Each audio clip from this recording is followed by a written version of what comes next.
Welcome to the Bleachers and Beaches podcast. We thank you so much for joining us here on the Fox 5 KUSI Now app. I'm Julian Gaudio, once again, your host for this fine half hour. It is May 13th, 2026, and we're talking tennis because May is National Tennis Month, and I couldn't think of a better guy to tee up for this one, or serve up, I should say, than John Broderick, San Diego Tennis Fest director, amongst so many other titles that you have in town. Thanks for joining us, first and foremost. What does it mean to be so heavily involved in tennis in like the best place in the world to play tennis? Well, you hit the nail on the head in that regard in terms of San Diego being that place. I mean, it is a great place to grow the game and be involved and have the passion for it. Couldn't think of a better place in the country for that. In terms of my role and my titles, yeah, I mean, I'm the executive director now of the San Diego District Tennis Association. We are the local arm of the USTA for San Diego County. Well, that being said, sorry, I thought there was more to that. I think tennis scene in San Diego, you think Barnes, you think Bobby Riggs, I feel like was probably a big tennis spot. Now it's paddle. Padel is or paddle, you can say it either way. As you know, Barnes has that now, and there's some other facilities around the county that have padel, and that's a great game too. If you've ever have you ever tried it? I did a swear on it once. It's kind of crazy, racquetball and tennis and blending those two things. But they're all great sports in San Diego. Something that gets you outside, gets you active. But I want to keep the conversation with tennis because I think that's you and my forte for the next 20 or so minutes. Yes, for sure. But 26 years of the San Diego Tennis Festival out at Balboa Park. More than 30 courts, I want to say, something like that. It's actually 25. 25 courts. We use all 25 for the event. It's hosted by the Balboa Tennis Club. And they've been around, I don't even know, I mean, it's been probably 60, 70 years, the club. But they donated, and we use all those courts for all these different activities that range for juniors up to adults and for all levels, all abilities. I love that. I'm going to play the video. So I believe this is from last year. It's a little rainy out there. Hopefully better weather this coming Sunday for this event. I think the forecast is all kind of pointing to that. But just talk about, you really don't need to know anything about tennis, and you're welcomed. I think the first 1,000 people get a T-shirt as well. That is true about the T-shirt. We have a great T-shirt this year. The theme it's just, you look at the theme, the graphics, and you're like, I want to do that. That looks like a lot of fun. So we've really emphasized now going, a lot of our emphasis is on beginner adults. And even though this is for kids as well, we started programming within our organization that drives for beginner adults. Because obviously, as people have seen over the last few years, pickleball has gotten to be very popular, and there's been a big emphasis on them trying to basically take over tennis courts wherever they can. And so our answer is, well, let's make tennis easy, like pickleball, because it is easy. The closer the hitting surface is to your hand, the easier it is to play that game, whatever it may be. But when you lower the compression of a tennis ball, all of a sudden, if you take it down to 25% or 50 or 75, it's way easier to play, rally, and have fun, just like a different sport, without having to have that contact point so different. Yeah. So that makes it a lot different. It's funny. I love playing tennis. I remember my dad growing up would take me out to a public court, and just get a racket in my hand and get the serving going and understanding like the nuances with all that stuff. And it's so amazing to see just how elevated the sport really is. I mean, you look at the U.S. Open and BNC out in Palm Springs, and things of that nature. It's such an elevated experience overall. And even though that is like where tennis is, Tennis Fest is very accessible to the average Joe. And if you've never played, never picked up a racket, we have 2 beginner sessions. They start at 10:30 to 11:15, then 11:15 to noon, and then we have kind of an intermission between the main event, which goes from 1 o'clock to 3 o'clock. And even during that time, we have 6 courts that are dedicated to beginners as well. So we have, and we've got rackets available for everybody, whether they're juniors or adults. So we're prepared for that, and we welcome anybody who wants to come out and never tried the sport, always was interested, whether you are a pickleball player that started that way and want to try tennis, because there's a lot of that when I coach. A lot of people, when I ask them, what got you out here? I do pickleball, but I always wanted to try tennis, was kind of intimidated, looked really hard. Well, we make it easy. We make it fun so that you'll get hooked right away. What do you think needs to happen? Because I feel like that swing did go to pickleball over the last couple of years, especially since COVID. for people to say, okay, I really like pickleball. Let me pick up the tennis racket now and make that jump back to a sport that really dominated the field for so long? Well, yeah, because that was the only other alternatives really were, in the past racquetball, very little badminton, it's indoors. There wasn't a lot of competition on an outdoor court with a net and a similar game, whether it's a paddle or a racket. So, yeah, I think it's whenever there's something new and exciting that comes along and it's so social as pickleball is, it's easy to play, the scoring format. There's a lot of great things about pickleball it's why it's so popular. But I've played a lot of it. I played a lot of padel. I've played a lot of racquetball and beach tennis and and badminton. And I just come back to tennis. I find it to be the ultimate sport. And as you probably have heard at some point, it's the healthiest sport. You live longer playing this game. It's been written about many times in research studies that of all the sports, most of them are between 2 and 5 years of extra life relative to somebody who's sedentary. Tennis is 10.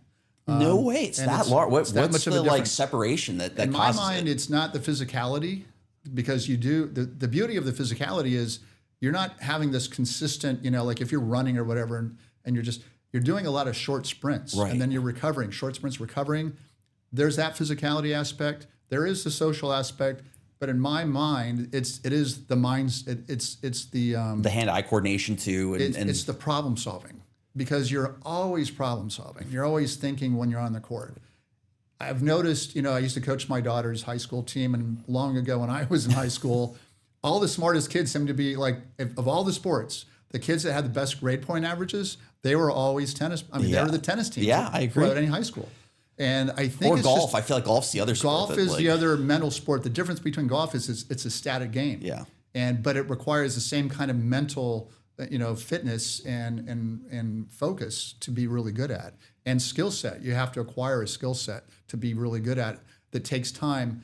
And I just think that it's that mental thing that is different. There's a component there that I can't equate to all the other sports I've played that is like tennis, that provides you this avenue to grow as a person. Like you can bring all the life lessons you get on the court out to your business, out to your personal life. And that's a huge thing, I think. And I would say that's probably the biggest component there. I want to also ask, just in the professional sense, you think of Taylor Fritz in San Diego, the boom he's had since COVID and everything else. Alcaraz, another name that comes to mind, rising star, a guy who's lethal like that. What do you think it's going to take for tennis to, because I think experiencing those level of matches in person and seeing a ball fly off a racket at 100 plus miles an hour is so different than seeing it on TV. Like what do you think needs to happen to make that connection on a bigger national and international stage? Because once you're addicted, I feel like you're in with tennis and you get the bug. But I feel like so many people, especially younger than me and the upcoming generation, that just haven't had those light bulb moments. Right. Well, I think, if you go to watch it live or if you go out and play it yourself and you hit that, it's kind of like when they talk about golf, you hit that one shot will bring you back. That brings you. And it's that same experience when you go to try tennis and you hit the ball and it has that beautiful shape and that feel and that sound. You don't have to be a pro to get that experience. You can do it and it doesn't matter what compression of ball that is.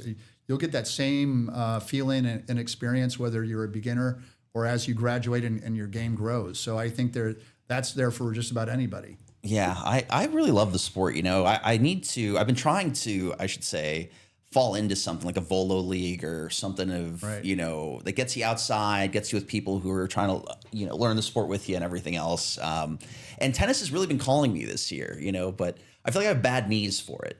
Well, you kind of need the quick cut. You do. If your knees are a little, shot, it could be challenging, I would suppose. But, I also think, you can go out and do these clinics that we offer at different clubs that whether you're whatever level you are, from basic beginner all the way up to a 5.0 level, which is pretty high. Yeah. And, I would say that you can still find your comfort zone there. And basically anybody could, just like with any other sport they're going to do.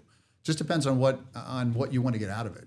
So going back to the tennis festival happening this Sunday, May 17th at Balboa Park, kind of seeing the culture of tennis surrounding the games on the court. What kind of cuisine are we talking? What else can people expect if they attend? Well, yeah, we have a couple food vendors. I happen to since I'm the director, I chose a couple Mexican. Like, well, that's not true. There is one. We have tacos and burritos and that sort of thing, and then there's the other ones, empanadas. Perfect. Then we have the cafe that already exists, our Cafe 6, and so they'll be offering what they have, and then we have a jeweler that has tennis jewelry. We have an artist that has tennis art. We'll have face painting for kids, somebody doing balloons for the kids. We have all these coaching. We have these different coaching booths. We have our own booth that shows you where to go, how to get involved in tennis, where to play if you're a beginner, or even if you just looking for places to play, where you can sign up for the clinics, whether it's at Balboa, at UCRC, which is University City Racket Club, or at Barnes Tennis Center, the various places around town that you can do that. So there's lots of informational things that you'll find, and I'm missing some of the vendors. But No, you're nailing it. I was just mostly curious in that aspect. So you would say like Balboa, Barnes, and you mentioned a third one, or like the big three. Well, UCRC's actually not that big, but they're very involved in terms. They have the same owner, they have the same management from Balboa that runs the tennis coaching Division and teaching gotcha. there. That runs University City Racket Club. That's off Governor, off 52. Cool. And Stanley Park, if you're familiar with that, that's where University City Racket Club is. Okay. Right off the freeway? No. You take the 52, you go up, and on top of there is Governor Gotcha. Drive, and then it's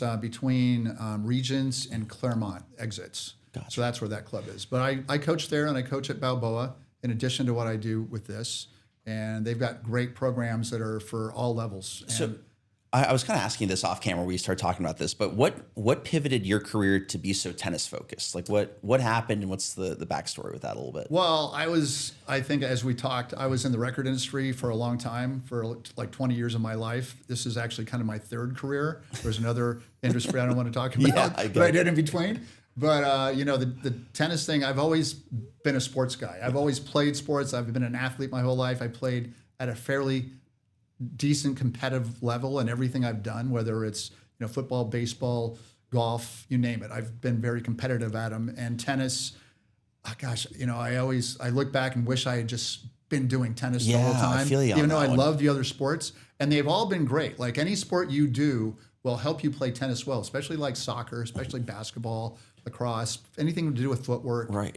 Get the kids on it early. Like get a racket in their hand. But ASAP. encourage them to play the other sports, Right. so that they get the other things. Like it's not all about tennis. Sure. It's you be diverse and figure it out. But what I find interesting about tennis is there's every time.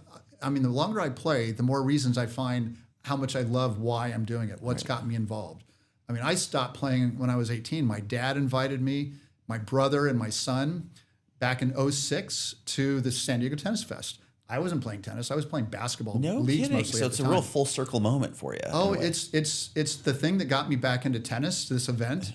And my dad passed away last summer, so I'm kind of like dedicating mentally this event to my dad. Thank you. Yeah. And so having 3 generations of my family at that event back then was was really cool. But thinking that from that point forward, I attended every year just because I just thought You felt closer, and I just thought this is a great event. I mean, it's free. I can go try out all these rackets. I can go around and play all these different games and associate, and just get in the culture of the game again that I missed from when I was a kid growing up. And but the interesting thing is, I did it all these years.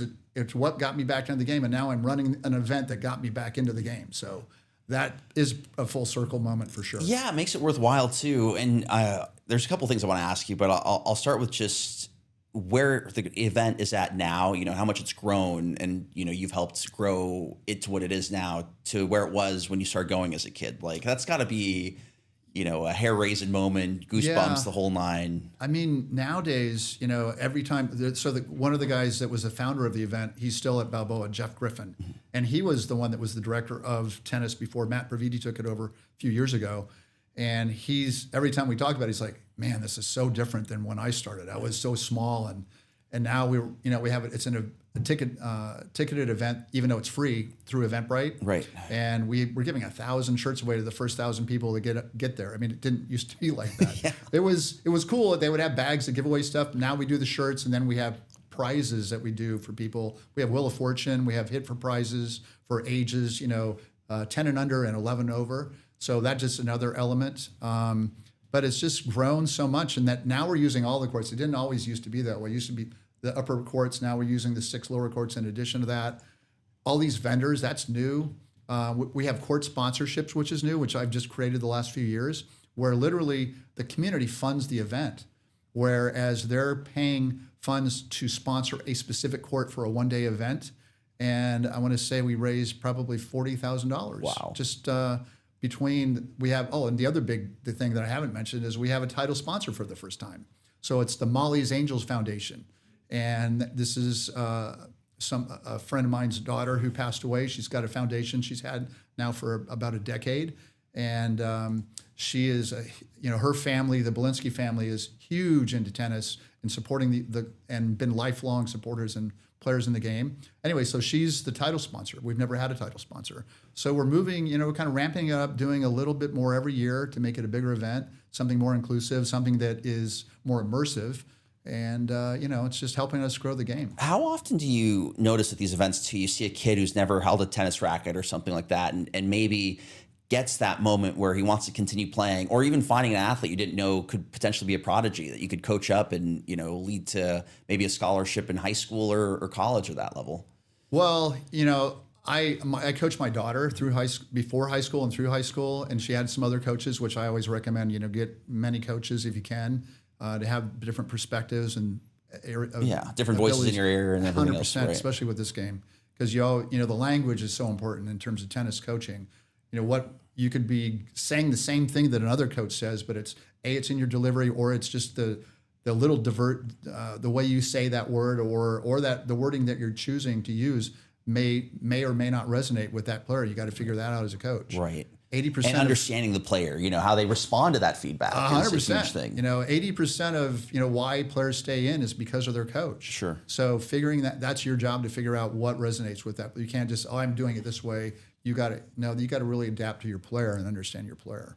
I also want to ask you, you mentioned rackets, and this is something that I've always been fascinated by, is the different levels. And I think I really started learning this when I was shopping for my dad's Christmas present, and he got into pickleball since COVID, and buying paddles for that, or rackets, whatever. Rackets is they're paddles for pickleball. For pickleball, right. For tennis, it's a racket, truly. But the price point for some of these things are just outrageous. Like you don't expect it to be $300, $400, $500 plus, right, for something really high end, lightweight, the whole nine. Yeah, I think the pickleball stuff I've heard is really up there now. Yeah. Which is comparable pricing to the rackets. Didn't start out that way.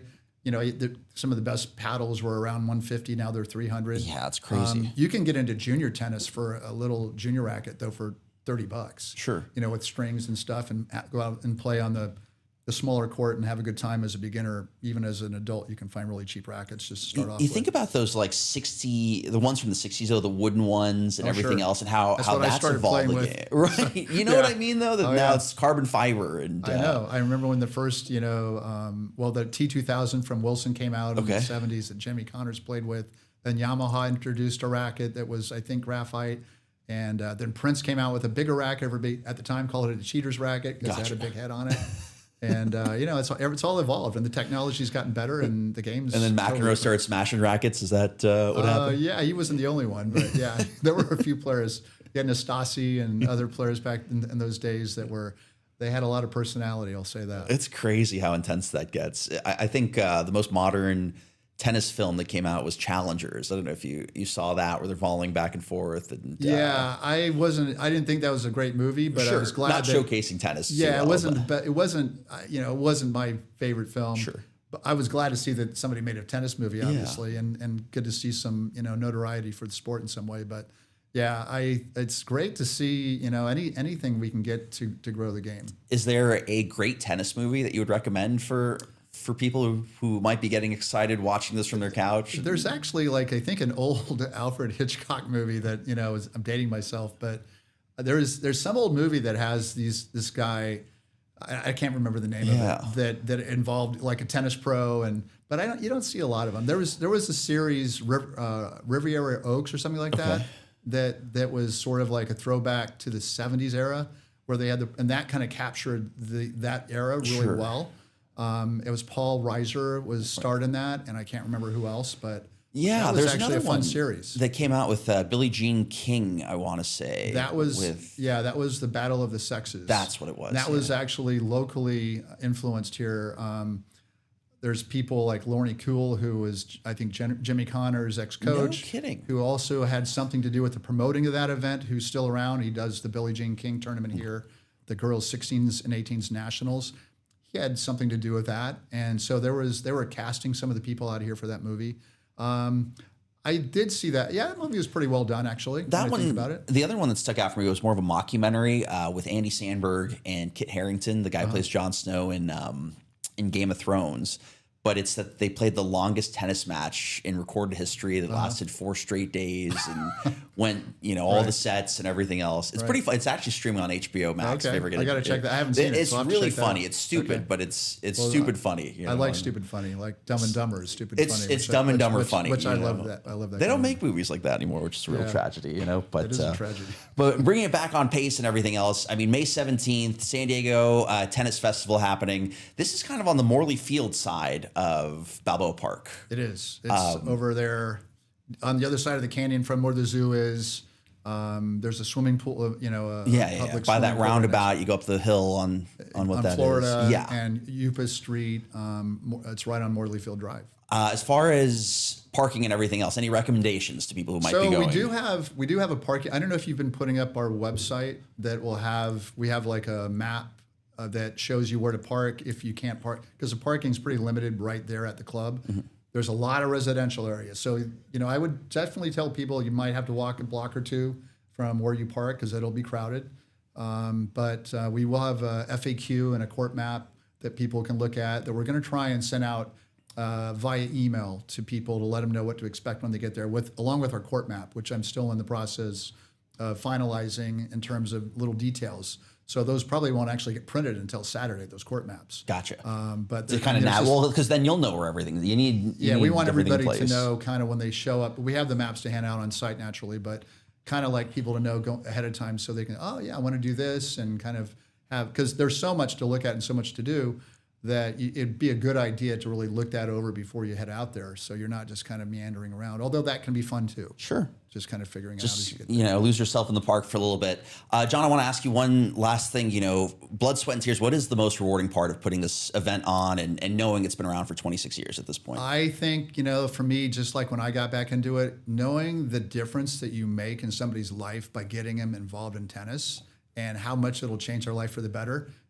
If they go to live 10 years longer, there's one little aspect, but just the joy and the satisfaction that you get when you're seeing somebody's life benefit, in a huge way that'll change their life. That's pretty good reason to want to be involved. Yeah, it doesn't get much better than that. San Diego Tennis Festival, Sunday, May 17th.